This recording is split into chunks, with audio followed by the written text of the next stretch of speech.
কোন দিক থেকে দেখে মনে হয় আমি মানুষ না? মানুষ তো। মানুষ না হলে ঠান্ডা লাগে? দেখো এতগুলো পড়ে থাকি, ১ টা ২ টো ৩ টে পড়েছি। কেন পড়েছি? ঠান্ডা লাগে বলে। পাটা দেখাচ্ছি না। হঠাৎ করে রাস্তায় আমাকে একজন ধরে ফেলল। "কি পড়েছো?" আমি বলছি, "কি পড়েছি?" জ্যাকেট পড়েছি, চাদর নিয়েছি, মোজা পড়েছি। এগুলো পড়েছি মানে? আমি কি ওর জামাটা নিয়ে নিলাম? ওর কি আমার মতো কোনো ড্রেস আছে? যেটা হারিয়ে গেছে ও ভাবছে হয়তো আমি সেটা পড়েছি? তা আমি হঠাৎ করে থতমত খেয়ে গেলাম। এবার পেছন ঘুরে দেখছি বরটাও নেই। চলে গেছে। বাবু গাড়ি নিয়ে আরেক চলে গেছে। তার মনেও নেই যে সে একা বেরোয়নি, আমি বেরিয়েছি সাথে। তো অনেকক্ষণ পরে আমি জিজ্ঞাসা করলাম, "তুমি কি বলতে চাইছো? আরেকবার বলো না গো, আমি বুঝতে পারছি না।" বলছে, "না তুমি এগুলো কি পড়েছো?" তার একটাই প্রশ্ন, "এগুলো কি পড়েছো?" ঠান্ডার সময় রে বাবা কি পড়বো? ঠান্ডার সময় মানুষ কি পড়ে? সোয়েটার পরে, জ্যাকেট পরে, যার যা ভালো লাগে তাই পরে। এবার আমি ভাবছি পা দিয়ে মাথা অব্দি দেখছি। আমি তো ভালো ড্রেস পরে আছি। চুড়িদার পরেছিলাম। খারাপ কোনো ড্রেস পরিনি। তাহলে বারে, বারে একই প্রশ্ন কেন? কি পরে আছো? অনেকক্ষণ পর সে বলছে, "না তুমিই বলছিলে না ঠান্ডা পড়েনি, ঠান্ডা আসেনি।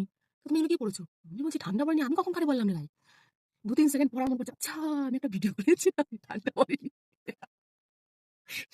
সে আমার সেই ভিডিওটা দেখেছে। দেখে আরে ভাই দেখেছিস ভালো কথা। সেটা আমাকে ভালোভাবে বল, আমাকে ভয় দিচ্ছিস কেন? আমি তো আতঙ্ক তোর কথা। ঠিক আছে? লাইফে এটাই তো চেয়েছিলাম। যে লোকজন আমাকে চেনে। কিন্তু চেনে মানেই না আমাকে ভয় দেবে। আমি তার কিছু নিইনি। ঠিক আছে? লোক ভালো। আমি বলছি, "ভিডিও দেখেছো ভালো কথা। আমাকে বলো সেটা। তুমি এমন করে বলছো আমার মনে হচ্ছিল আমি কারো কিছু চুরি করিনি। তোমার জামা চুরি করে এনে পরে দিচ্ছি।" ঠিক আছে? বলছে, "না, না তোমার ভিডিও দেখি তো।" আমি বলছি, "ও আচ্ছা, আচ্ছা।" দেখো, এবার বলি। শুধু যারা সেলিব্রিটি তাদের ভিডিও সবাই দেখে না। আমরা যেরকম চুনোপুটি মানে একটু, একটু করি। লজ্জা শরম ভেঙে চেষ্টা করি। আমাদের ভিডিও দেখে।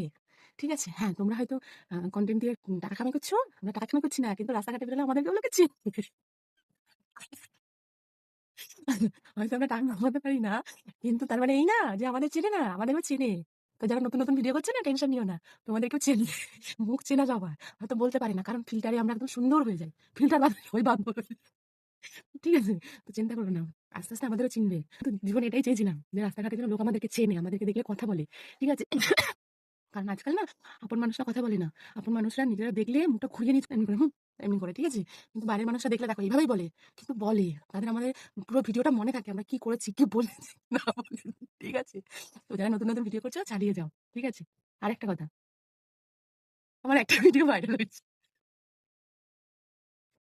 আমার জীবনের শখ ছিল। আমার যেন ভিডিও ভাইরাল হয়। ঠিক আছে? একটা ভিডিও ভাইরাল হয়েছে। কামাই করতে পারিনি। কিন্তু ভাইরাল হয়েছে। আমি কি খুশি! তোমাদের বলে বোঝাতে পারব না। ঠিক আছে? চলো টাটা। আর কোনো বন্ধুদের বলছি, যদি মনে হয় দেখে কথা বলবে, তো ভালোভাবে বলো, ভয় দিও না। কনট্যাক্ট করে ফেললে তারপরে ভিডিও কোথা থেকে বানাবো? আর বানাতে পারব না। ঠিক আছে? চলো নাকে, নাকে কথা অনেক হয়ে গেছে। ঠান্ডা লেগে গলা খারাপ হয়ে গেছে। চলো টাটা বাই। হ্যাঁ।